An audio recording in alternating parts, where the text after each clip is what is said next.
Hello everybody, this is Snarist, and welcome back to my channel. And I have a new walkthrough for you guys, pretty exciting one. This is my walkthrough on The Last of Us Part 2. This is the remastered version, and this is on grounded difficulty, and I'm going to be playing in chronological mode, which means I'm going to be playing through all the flashback sequences first, and then we're going to move on to the main story where we jump between Ellie and Abby in the present day. So it's a little bit different from the main story, but personally, I prefer to play this way. I just feel like it gets all that stuff out of the way first and foremost, and you can focus on the core of the game. So in the beginning, there's supposed to be a sequence with Abby where you're running through like an abandoned zoo, and you meet up with your dad, and then it shows how her father got killed, which is a doctor that we as Joel killed at the end of the first game. And then we're going to have another flashback sequence where it was Ellie and Joel going to a museum. In fact, before then, it was Joel telling Tommy about what he did at the Firefly Hospital at the end of the first game. And now this is another flashback where we're taking control of a sniper rifle, a very good one as well. Sounds attractive now. And yeah, I'm pretty excited to share this walkthrough with you guys, honestly. Like when the game first came out, it definitely disappointed me, but you know, kind of over time, I've kind of softened up on it. And, I feel like it's not that bad. In fact, it might quite literally be a masterpiece. It's the craziest thing how much an opinion can change over a number of years, because there's no denying that the game looks extremely impressive, of course, and it handles quite well as well. I mean, there's a couple of things here and there I'm not super impressed with the movement and the jankness of it all, but for the most part, it's a pretty solid game. Like, it's actually, not too bad. I definitely was a bit too harsh on it to begin with. But I just want to say as well, while we've got a bit of time here, just shooting the shit, shooting the affected. It's kind of a miracle, but I actually got sent back home because I was going out to work, and, well, because I live in Australia, we've been hit by a massive storm, and so I have to travel quite a long distance to get to my job, like almost an hour. And for most of the time, I'm on the motorway. And the motorway at that point, when you're going 100 k's an hour and you've got stormy winds and rain and all that, you basically can't see anything as water splashing everywhere. So I was a little bit worried, but as soon as I got there, I did like an hour of work in the pouring rain, and it was pretty miserable, but I didn't mind because, well, that's just how I am. I buckle down, I get the work done if it needs to be done, I don't really complain. And it was that bad that, yeah, we all ended up going home, so I've been home most of the day. Took even longer to get back home, but I've been grateful because not long after I got back, because I left quite early for work, the PlayStation State of Play just ended, and I was going to make a video of it on my other channel, the Better Era Gaming, and I still will make that video, but I feel like I can talk about it in this video as well. I don't see why not. But yeah, and just generally catching up on what I've been up to. Actually, you know what? I don't think I will talk about it. Just because by the time this video comes out, it'll be like a month and a half away from what I'm talking about. Because what I'm talking about is taking place in the middle of February, but this video won't be released until the beginning of April, or at least around that time. So I'm recording this quite a bit ahead of time, but I figured I might as well get ready because this game on Grounded is actually pretty difficult. Like, a lot more difficult than the first game. I think it boils down to the fact that the first game is just so iconic, and I played it so much that, I know how it works, but the remake handled it a little bit differently, but I still found it overall a little bit easier than the original, which is really strange, because I am going to cover the original game. I definitely am. Or at least the remake of it, And so, yeah, I don't think I'll bother really talking about any other stuff. In fact, you know what? I will. Just don't mind some of the noise here. Let's see what we got here. Oh yeah, they did an advertisement for the Legends mode for Ghost of Yotei. I was disappointed in Ghost of Yotei. I didn't find it all that fun. And I think Legends could be potentially very, very fun, but they didn't really give us a clear idea about all the modes that they could include. I feel like it's just going to be a repeat of what Ghost of Tsushima Legends had, but it's going to be expanded upon even more. I hope if they do their raids, they're going to balance it. Now, Unfortunately, you can't buy it as a separate game or game mode for free. You've got to get it as part of free DLC when you buy Ghost of Yotei. So I don't have it on PC. It's not available on PC, I don't think. So I'm probably going to end up missing out on it because Ghost of Yotei didn't do super well. Not a lot of people really talked about it or played it that much. Not as much as everyone's saying. So even when it comes out in March and the Legends mode comes out, I don't think people are really going to be all that worried about it. And I think by the time the game comes out on PC, it'll be basically dead anyway. There's a couple of things here and there. There's some more stuff about Pragmata, but not enough for me to get interested. There was a new trailer on Resident Evil 9. That looks pretty good. I'm looking forward more to Leon's gameplay, but not so much. I forgot whatever the fucking name was. The new black woman protagonist of the game. I don't think her gameplay looks that interesting. They're trying to balance the new Resident Evil stuff they've been going for the last couple of games with some of the old stuff. Dead or Alive 6 got a remaster or remake or whatever it is, and it's basically like a definitive edition for the game for like current gen consoles, and they're going to get ready for another Dead or Alive game, so I might check that out, but I've never known too much about the Dead or Alive games, but I wouldn't have imagined that they have all that much to them, or they're that interesting compared to other fighting games. It's just not my thing, but you never know. They had a pretty good trailer for the new 007 game for James Bond, but there's something about it that just feels off to me. It feels very off. Like it's made by the same people that made the Hitman games, but it feels more like an Uncharted type of thing mixed with a bit of the formula from the old James Bond games. It's a little strange. I feel weird about it. But speaking of which, a John Wick game is on its way. That's pretty exciting. I think it'll be pretty good. Maybe not as amazing as people are hyping it up to be, but still. And this was the real highlight of when I watched the State of Play. God of War Sons of Sparta. I'm not personally interested in playing a game like that. However, they're going to remake the entire trilogy. So 1, 2, and 3. Would that possibly lead to a re-release or a remake of Chains of Olympus, Ghost of Sparta, and Ascension? Possibly. But honestly, I'm just really excited for the remake. That's why I want to try and get an emulator up and running. I don't know how to work them just yet, but I want to do it so I can get God of War 1 and 2 on the channel because they're great games and I love them so much. And I've already got God of War 3 done, and I really want to do the first two before the remake comes out because trust me, I know these three games inside and out. I know them so well. I'll be able to spot if the remake is a downgrade or not, but I'll have plenty to say about it, and I could very well just mess up my own sleep schedule or even work schedule for a little bit. Like, I don't often take breaks, but I may just take like a week break if all three games are coming out at the same time, so I can get just everything done as fast as possible, rip right into it, because if they're fairly similar to how the other games are, just with a bit of a differences in the combat here and there, I think it could be really good. I definitely have my problems with all three games somewhere down the line, but yeah. Anyway, I'll stop talking about that right now, because this is a pretty long combat sequence, at least for me. I don't think it's really all that long, but this whole fight here, including one that's going to be coming up soon, is like 10 minutes in total. And it's not that big of an area, so you've got to be careful and hit the dodge at the right time to be able to avoid their attacks. Sometimes they'll do it twice in a row. If they're right on your ass, because these things just rush you like crazy, then yeah, you've got to be ready to dodge a couple times, even as they're at your back. Keep backing off if you have to. Panic dodge if you must. What I seem to hate is that whenever like you're running away, the infected are running away, or they're running towards you, and the moment you turn around to try and pull your gun out, they just like immediately stop and their head kind of twitches a little bit, so it's hard to get a headshot. I've always found that headshots are really hard to hit in these games.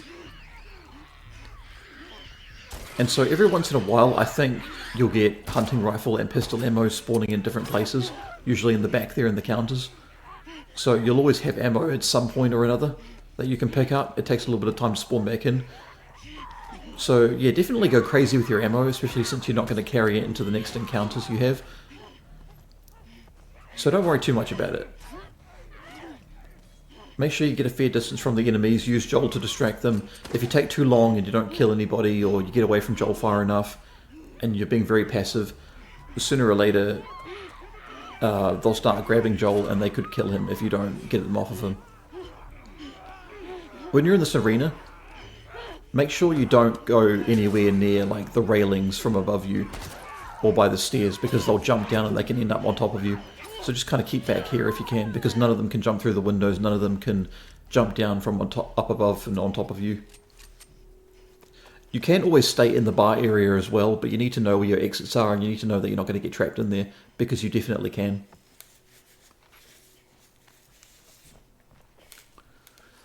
So as far as current progress goes, as you'd see me going around, by the way, if you've got bricks and bottles, make sure you make good use of them and throwing them towards enemies. Don't be in too much of a rush to get to the door, because you'll have a bunch of clickers come down. I'm pretty sure it's scripted, so I don't think you can skip it. But yeah, this was definitely a bit of a challenge. I'm not going to die in this entire first part here in this prologue, but yeah, the prologue itself is more or less just a collection of every like combat and scavenging sequence where it actually matters. So a lot of the stuff at the beginning that should be here, you're going to see me cut it out, because it's not that difficult to do, it's not that difficult to remember.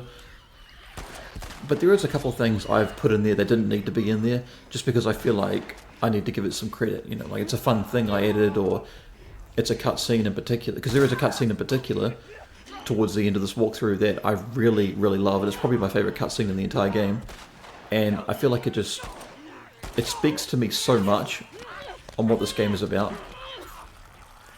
So even though the remake of the first game definitely took more after this game, what I did notice is that grounded difficulty in the remake still works very similar to how it did in the original, where enemies died super quick. The only difference is in the remake you have a lot more ammo lying around and resources aren't as scarce as they used to be. Whereas in this game, it's just like the grounded of the old game, you know, the original version or the remaster version, where ammo is extremely rare and you do die very quickly, but the enemies die just the usual, you know, a few shots here and there, but you can't kill them super quick like you can in the original game. And that's a real shame, because I think the enemies are already dangerous enough and there's some really tough sequences here and there. So I just feel like it was a bit unnecessary and a bit harsh. I still think the first Last of Us has the best balancing they've had of any of their difficulties on the highest. I think this game is a little bit unbalanced, especially since the Infected can have pretty high awareness, as you just saw before, where I tried to stealth kill the enemies, but it didn't work out because they spotted me almost immediately. It's going to be like that for all the other like human encounters throughout the game. Just, yeah, their awareness is so high it's almost not even worth fighting them. And there's always shit lying everywhere that, yeah, you're going to need some of it to help you get through the different sequences, but it's probably not illogical to assume that you can get through the game doing barely any upgrades, or, you know, hardly ever crafting any items, because not only are they generally so ineffective, but you don't find that many of them, or you don't get to craft that many of them, and so there's no real point in getting attached.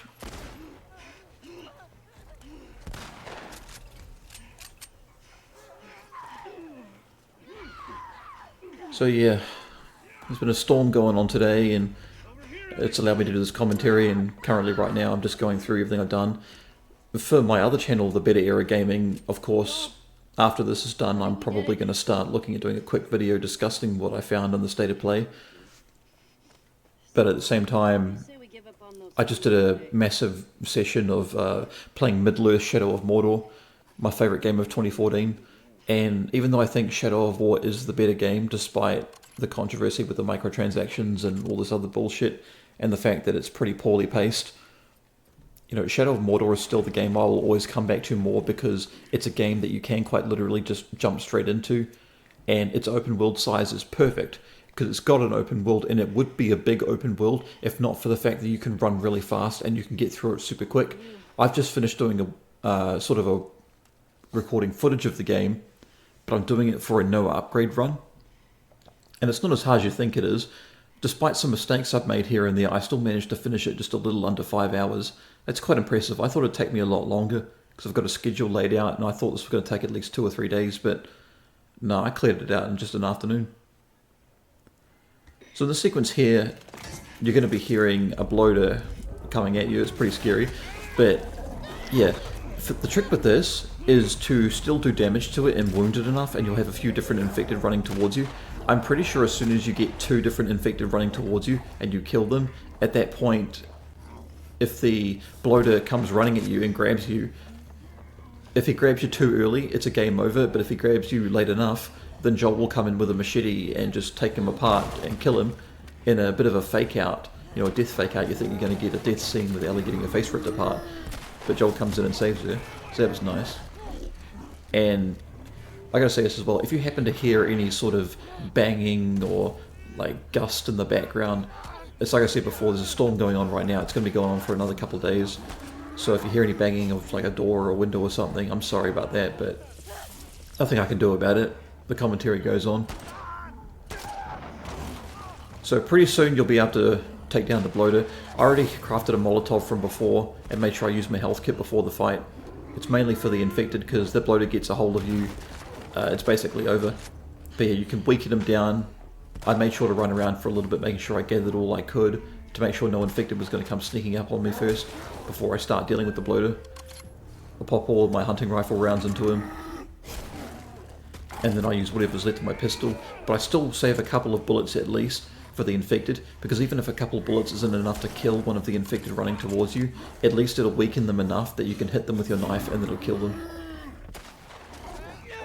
But you can also position yourself so the bloater can come charging down and he can knock the infected away actually.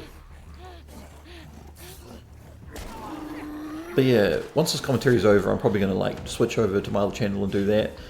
But I've also got a bunch of projects lined up. See, Steam had a massive sale and I picked up a lot of different games and games I'll be playing in the future, and I'm pretty much set for good. I might even start some earlier than I expected. Like again, I still want to try and emulate some PS2 games, because once I figure out how to do that, there's going to be so much for me to go through. And I'm pretty sure this is where I'm trying to deal with this infected running towards me. And by the time I do finally get around to killing him, or almost kill him, that's when the bloater comes charging through and he actually grabs me. You see, I get grabbed by that runner there and the bloater comes in and grabs me. And I had a sneaky feeling this was a death scene, but luckily it's not. It can be, but I was surviving long enough and I think I killed enough of them to where, yeah, this happens. And you're basically safe for the rest of the sequence. But yeah, other than trying to get videos edited for Shadow of Mordor and get the commentary up and running, I've also got other things, like I played The Last Stand, because I found there was a legacy collection for the game, for The Last Stand 2, and The Last Stand Union City. Union City is probably my favourite of the three, but because of the nature of it, the only way it can be a challenge is if I play on hardcore with headshots only. But the problem with that is that when you face the right shield zombies near the end of the game, you can only hit them when you get them close enough and they pop their heads out, but because they've got helmets on, you still only do 1 point of damage. So you have to hit them several times over and hope that other zombies don't start spawning in and rushing you. So that you have to, if you get trapped, then you have to go back to the previous areas, because it's like a side-scroller type of thing. And you have to go back inevitably and fight them, but by the time you go back in there, they're still trapped and pinning you there. And there's a couple of bugs and glitches here and there that stop you from moving. And it's ridiculous and silly, but that's the reason why I'm not going to make a walkthrough of that one, just because it just wasted my time too much. I know I can do it, but it's just too many finicky things, too many bugs, and it just doesn't look like a very clean run. So it's unfortunate. But yeah, I've got a whole lot of games lined up. I need to get back into Tekken again, because I really want to give it a try. I want to try maining Lars. But at the same time, you know, I got like 5 other games on standby, but I just don't have the space anymore. Tekken definitely takes up the most of it, because it's like over 100 gigs, like 125 gigs. But yeah, it's pretty rough. But anyway, I'm going to stop talking right now, because I'm pretty sure this is the cutscene I want to talk about. Oh yeah, actually no, I've got it split into 2, so it's kind of muted a bit here, but the second half of this cutscene in particular, I really want to just shut the hell up and let you guys hear it, because it speaks to me on a personal level, because it almost feels like Neil Druckmann understands what people were going for and addresses the fact that, you know, both sides of whether you agree with what Joel did to the Fireflies or not is completely valid. But the whole game, it almost seems like he's been deliberately saying like Joel was in the wrong for what he did. Personally, I don't think so. Logically, if the Fireflies got a hold of the cure that they wanted, they would have held it as ransom for the rest of the world. And even if they could get the cure spread around, it doesn't matter, because so many kids that survived, or so many like young adults that grew up in the apocalypse. They got used to the hunter's way of life, where they like take advantage of people, or they turn savage, and they can't go back. Even if the world were to return to normal, they can't get over it, and they would have to concede. They would have to become a certain kind of citizen in order to go back and reintegrate into the new world order, but they don't want to do that because they like their lives the way that they are. It's vicious, it's brutal, but yeah, I don't think they would ever agree to ever bow to the Fireflies' demands, and all the military and Fedra and all that would definitely try to get a hold of everything. So you'd have like factions warring over the cure. So I don't think it really would have mattered. So just getting everyone adjusted to the world as it is right now was definitely harsh, but it's probably for the best. So that's my take on it. Like, I understand people think that Joel's selfish for this, and he is, but when you consider the ramifications of it all, not only does it make sense as a father, but it makes sense logically speaking. But now's the time where I'll just shut up for a little bit and let the cutscene play out, because the volume will turn itself up.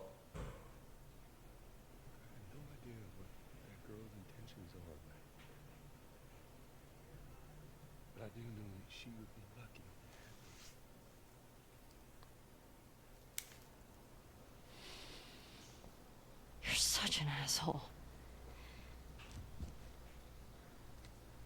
I'm not trying to. I was supposed to die in that hospital. My life would have fucking mattered. But you took that from me.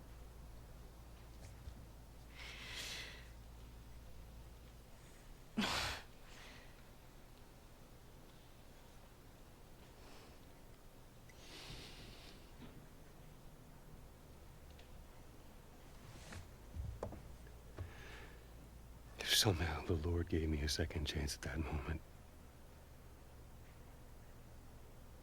I would do it all over again.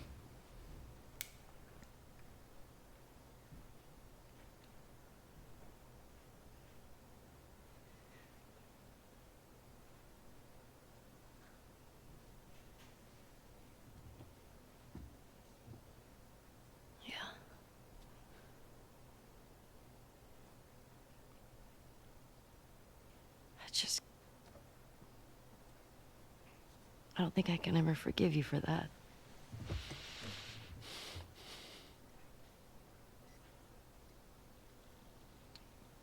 But I would like to try.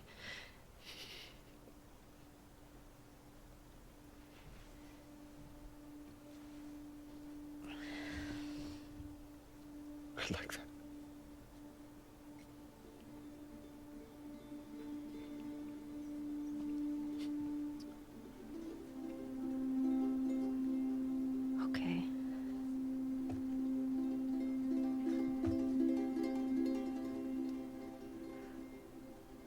See you around.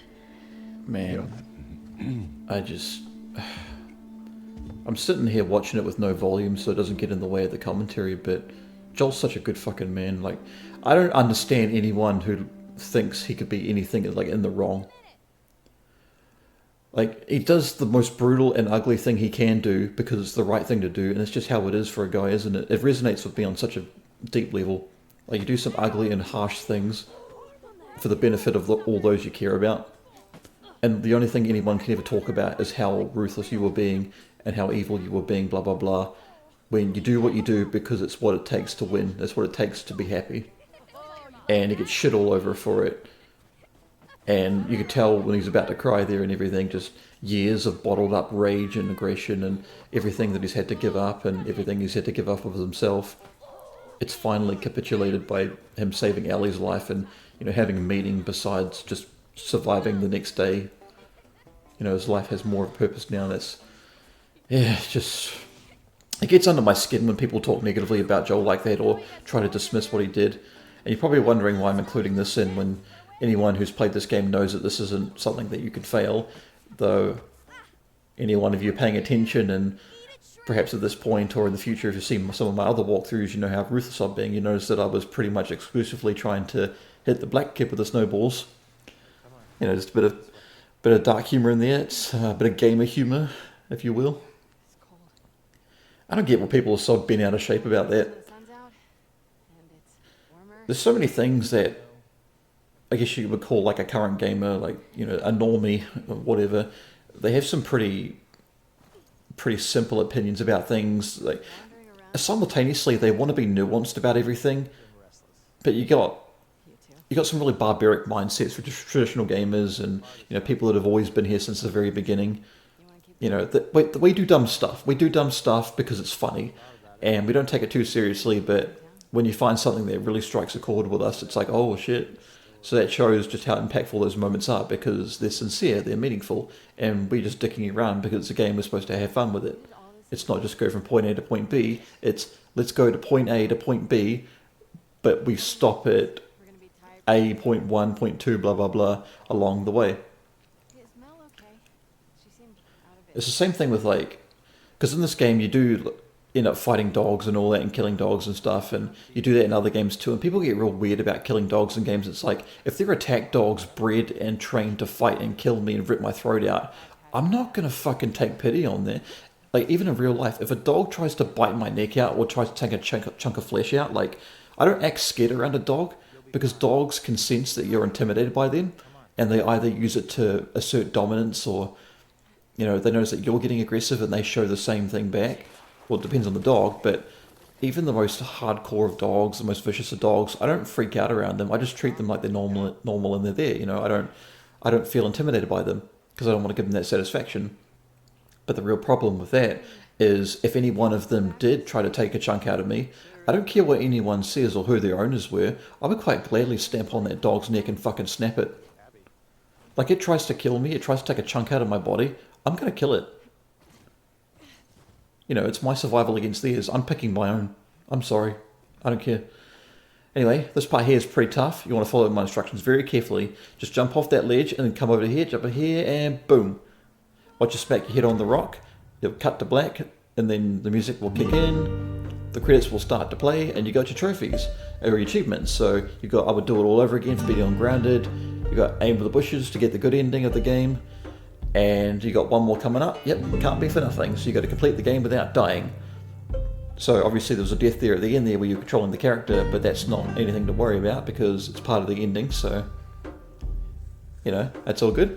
So, you know, definitely a tough game. I think it'll give you some problems here and there, but overall, I'd say you beat the game on grounded. You get the good ending too. And thanks for watching, guys. And you take care now. I'll see you in my next series, whatever that may be.